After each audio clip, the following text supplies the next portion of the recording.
കണ്ണൂരിൽ തിരഞ്ഞെടുപ്പ് അട്ടിമറിക്കാൻ സിപിഎം ശ്രമം നടത്തുകയാണെന്നും ഉദ്യോഗസ്ഥർ ഇതിന് കൂട്ടുനിൽക്കുന്നുണ്ടെന്നും ഡെപ്യൂട്ടി കളക്ടർ വിവേചന ബുദ്ധിയോടെയാണ് പ്രവർത്തിക്കുന്നതെന്നും DCC president advocate Martin George. ഇത് സംബന്ധിച്ച് റിട്ടേണിംഗ് ഓഫീസർക്ക് പരാതി നൽകിയിട്ടുണ്ടെന്ന് മാർട്ടിൻ ജോർജ് വാർത്താസമ്മേളനത്തിൽ പറഞ്ഞു. കണ്ണൂർ ജില്ലയിലെ തിരഞ്ഞെടുപ്പ് അട്ടിമറിക്കാനുള്ള ശ്രമമാണ് സിപിഎമ്മും ഉദ്യോഗസ്ഥരും നടത്തിക്കൊണ്ടിരിക്കുന്നു. ഇവിടെ ഏറ്റവും പ്രധാനപ്പെട്ട് ചൂണ്ടിക്കാണിക്കാനുള്ളത്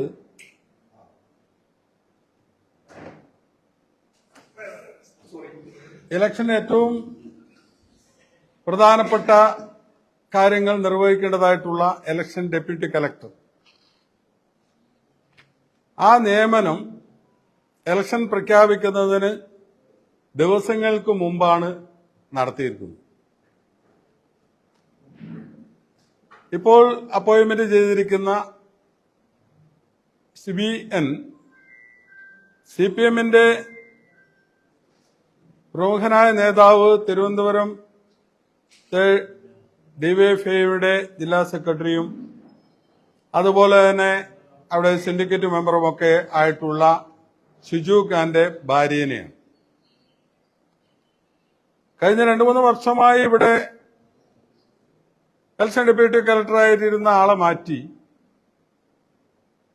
ഇലക്ഷൻ പ്രഖ്യാപിക്കുന്നതിന് 8 ദിവസം മുമ്പായിട്ട് ഇത്തരം ഒരു നിയമനം നടത്തിയിരിക്കുന്നത് ഒരു സിപിഎമ്മിന്റെ ഉത്തരവാദിത്തപ്പെട്ട ഡിവൈഎഫ്ഐയുടെ നേതാവിന്റെ ഭാര്യയെ തന്നെ കണ്ണൂർ പോലെ ഒരു സ്ഥലത്ത് കൊണ്ടുവന്ന് നിയമിച്ചിരിക്കുന്നതിൽ ഇവിടെ ഇലക്ഷൻ പ്രക്രിയ അട്ടിമറിക്കാനാണ് എന്ന് വളരെ വ്യക്തമായി മനസ്സിലാവുകയാണ്. ഈ deputy collector, election deputy collector വന്നതിന് ശേഷം കണ്ണൂർ ജില്ലയിലെ എല്ലാ നിയോജക മണ്ഡലങ്ങളിലും ലൈസൺ ഓഫീസർമാരെ നിയമിച്ചിരിക്കുകയാണ്. ഈ ലൈസനെ 8-ാം തീയതി ആണ് ഇവിടെ ഡെപ്യൂട്ടി കളക്ടർ ചാർജ് എടുക്കുന്നത്. 15-ാം തീയതിയോടുകൂടി തന്നെ ഈ ലൈസൺ ഓഫീസർമാർക്ക് നിയമനം ഉത്തരവ് കൈമാറുന്നു. 15-ാം തീയതി നിയമന ഉത്തരവ് നൽകുകയും 17-ാം തീയതി തന്നെ അവർക്ക് അതിനുള്ള ട്രെയിനിങ് കൊടുക്കുകയും ഒക്കെ ചെയ്യുക. അപ്പൊ ആ രീതിയിൽ സിപിഎമ്മിന്റെ ഉദ്യോഗസ്ഥരെ, അധ്യാപക, സ്കൂൾ കോളേജ് അധ്യാപകരെ അവിടെ ലൈസൺ ഓഫീസർമാരായി നിയമിക്കുകയും അവരിലൂടെ ബാക്കി കാര്യങ്ങൾ നടപ്പിലാക്കുകയും ചെയ്യുക എന്നുള്ളതാണ് സിപിഎം ഈ തെരഞ്ഞെടുപ്പിൽ കണ്ണൂർ ജില്ലയിൽ കാണുന്നത്. കഴിഞ്ഞ ത്രിതല പഞ്ചായത്ത് തെരഞ്ഞെടുപ്പിൽ ഉദ്യോഗസ്ഥരെ വെച്ചുകൊണ്ട് ഭീഷണിപ്പെടുത്തിക്കൊണ്ട് ഡീലിമിറ്റേഷൻ നടത്തിയ അതേ രീതിയിൽ തന്നെ ഇപ്പോൾ ഈ ലൈസൺ ഓഫീസറെയും മറ്റു കാര്യങ്ങളൊക്കെ ചെയ്തുകൊണ്ട് ഈ തെരഞ്ഞെടുപ്പിനെ അട്ടിമറിക്കാൻ വേണ്ടിയുള്ള ശ്രമമാണ് ഇവിടെ LDF നടത്തിക്കൊണ്ടിരിക്കുന്നത്, CPM നടത്തിക്കൊണ്ടിരിക്കുന്നത് എന്നുള്ളതാണ് കണ്ണൂർ ജില്ലയിൽ നമുക്ക് കാണാൻ വേണ്ടി സാധിക്കുന്നത്.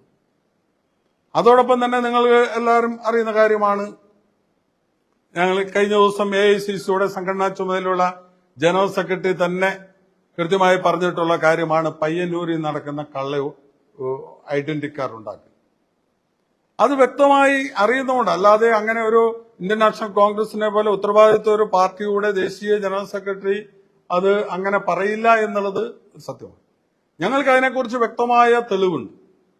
ആ തെളിവ് ആവശ്യപ്പെടുമ്പോൾ നമ്മളത് CPM ഓഫീസിന്റെ അദ്ദേഹത്തിന്റെ പരാതിയിൽ തന്നെ കുഞ്ഞുകൃഷ്ണൻ കൊടുത്തിരിക്കുന്ന ഇലക്ഷൻ കമ്മീഷണർക്കും ഉദ്യോഗസ്ഥർക്കും കൊടുത്തിരിക്കുന്ന പരാതിയിൽ തന്നെ കൃത്യമായി അതിന്റെ കാര്യങ്ങൾ മെൻഷൻ ചെയ്തിട്ടുണ്ട്. CPM ഓഫീസിന്റെ മുകളിൽ നിന്നും ഇത് ചെയ്യുന്നുണ്ട് എന്നുള്ളത് ഒരു സംശയവുമില്ലാത്ത കാര്യം. കാരണം ഇപ്പോൾ എന്താ വിഷയമെന്ന് ചോദിച്ചാൽ, ഇപ്പോൾ SIR വന്നതോടുകൂടി കുറെ മരിച്ചവരുടേതായിട്ടുള്ള കുറെ വോട്ടുകൾ അവിടെ ഇലക്ഷൻ വോട്ടർ പട്ടികയിൽ നിന്നും അങ്ങ് മാറുകയാണ്. അപ്പൊ ഈ മരിച്ചവരുടേതായ വലിയ ഒരു വോട്ട് മാറുമ്പോൾ ഇപ്പോൾ സാധാരണ CPM ചെയ്തുകൊണ്ടിരിക്കുന്നത് മരിച്ചവരുടെ വോട്ട് പോയി കള്ളവോട്ട് ചെയ്യുന്ന പ്രക്രിയയാണ് CPM ചെയ്തുകൊണ്ടിരിക്കുന്നത്. ഇപ്പൊ മരിച്ചവരുടെ വോട്ട് അതിനകത്ത് ഇല്ലാത്ത സ്ഥിതിക്ക് അത് ചെയ്യാൻ കഴിയില്ല. അപ്പോൾ മറ്റുള്ള ആളുകൾ വരാത്തവരുടെയും മറ്റു പാർട്ടിക്കാരുടെയും ഒക്കെ വോട്ട് കള്ള ഐഡന്റിറ്റി കാർഡ് ഉണ്ടാക്കി ചെയ്യുക എന്നുള്ള സഹകരണ ബാങ്ക് തെരഞ്ഞെടുപ്പുകളിൽ CPM അനുവർത്തിക്കുന്ന ആ കള്ള ഐഡന്റിറ്റി കാർഡ് ഉണ്ടാക്കുന്ന ഒരു സമീപനം തന്നെ ഈ നിയമസഭാ തെരഞ്ഞെടുപ്പിലും അവർ കൊണ്ടുവരുവാൻ വേണ്ടി ശ്രമിക്കുകയാണ്. SIR വന്നതോടുകൂടി CPM-നെ സംബന്ധിച്ചിടത്തോളം അവർക്ക് ഭയമുണ്ട്. SIR-ൽ കുറെ സാധാരണ മരിച്ചവരുടെ വോട്ടാണല്ലോ CPM കള്ള വോട്ടായി ചെയ്തു വരുന്നത് കൂടുതലായി. കാരണം അങ്ങനെയാണല്ലോ കണ്ടുവരുന്നത്.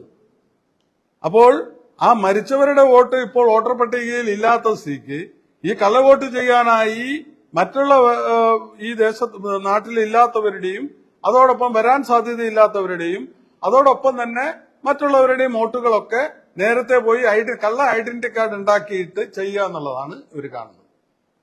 നേരത്തെ ഐഡന്റിറ്റി കാർഡിന്റെ മരിച്ചവരുടെ വോട്ട് ചെയ്യാൻ ഐഡന്റിറ്റി കാർഡിന്റെ ആവശ്യമില്ല, പോയി കുത്തിയിട്ടാൽ മതി. ഏതെങ്കിലും പറഞ്ഞ് ഇപ്പോൾ മരിച്ചവരുടെ വോട്ട് ഇല്ലാത്തത് കൊണ്ട് കുറച്ചുകൂടി സൗകര്യപ്രദമായി വ്യാജ ഐഡന്റിറ്റി കാർഡ് ഉണ്ടാക്കുന്ന ഒരു രീതിയാണ് CPM സ്വീകരിച്ച് വരുന്നത്. പുതിയതായ ഒരു തന്ത്രം ആവിഷ്കരിച്ചു കൊണ്ടുവരും. തളിപ്പറമ്പിൽ കൊയ്യം ജനാർദ്ദനൻ കോൺഗ്രസ് റിബൽ സ്ഥാനാർത്ഥിയായി രംഗത്ത് വന്നതിന്റെ പിറകിൽ CPM ആണെന്നും തളിപ്പറമ്പിൽ കൊയ്യം ജനാർദ്ദനെ സ്ഥാനാർത്ഥിയാക്കാൻ ഒരിക്കലും കോൺഗ്രസ് പാർട്ടി ആലോചിച്ചിട്ടില്ലെന്നും മാർട്ടിൻ ജോർജ് പറഞ്ഞു. Aster MIMS hospital, wheel treat you well, Chala east, Kannur.